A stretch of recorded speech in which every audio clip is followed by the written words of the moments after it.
It's minutes to showtime. The teen actors of Albany Park Theater Project prepare to hit the stage.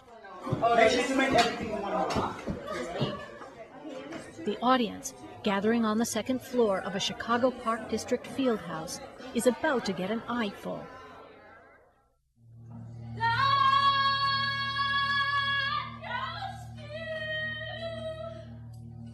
God's Work is the harrowing story of misguided religious beliefs that lead to domestic abuse.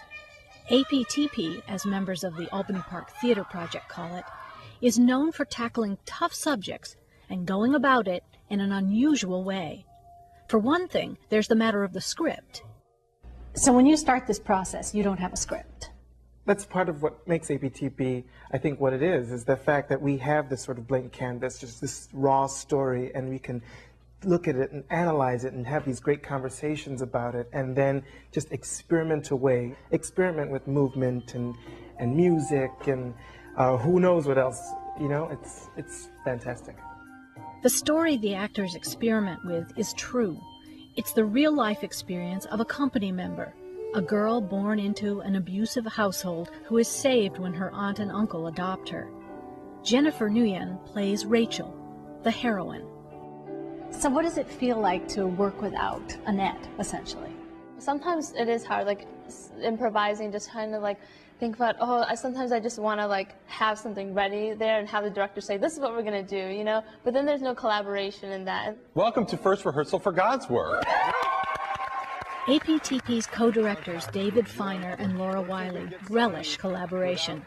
They spend 3 months with the teen ensemble, turning transcripts of the story into a final script. And they help their young performers play characters far beyond their years. When I enter the stage, when I come on stage, I want to have sort of this feeling that's spread through people, sort of in ways strike fears into their hearts. Jesus Mata plays Niku, the abusive father of 11 children. This role really is sort of a stretch for me. I mean, he is just this sort of masculine, serious, in his own ways, devoted to his religion type of patriarch. I mean, compare that to me. I mean, I'm sort of off the walls. I'm a little goofy, you know. I'm very expressive, you know. And of course, at least I don't think I could ever hurt a fly. And I'm going to ask you about a specific event. We did a lot of character interviews this time around. It was sort of me thinking as Niku based on what I knew from him, but then also it incorporated my own feelings and my own sort of imagineering, if I make up a word on the spot, that's okay, in terms of creating this character. What do you see is your work as a father, as a husband? What is the work that you felt was being asked of you, demanded of you? I feel that God has a plan for my family, and I want to make sure that we walk that path that he's made for us.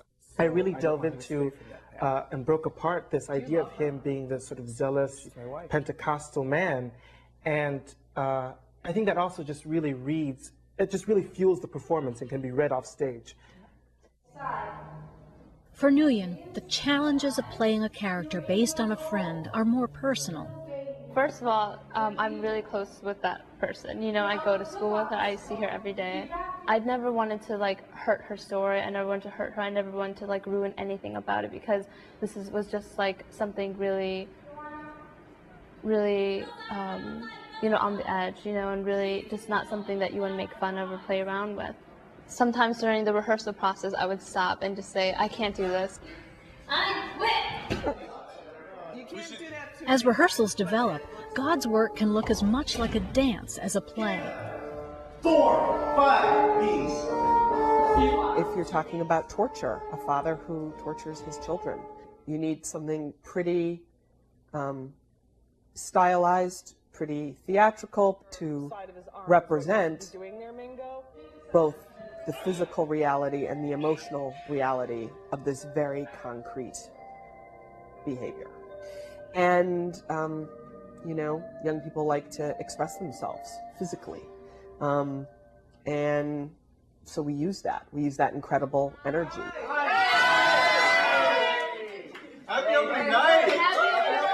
Finally, the journey from first rehearsal to performance is finished.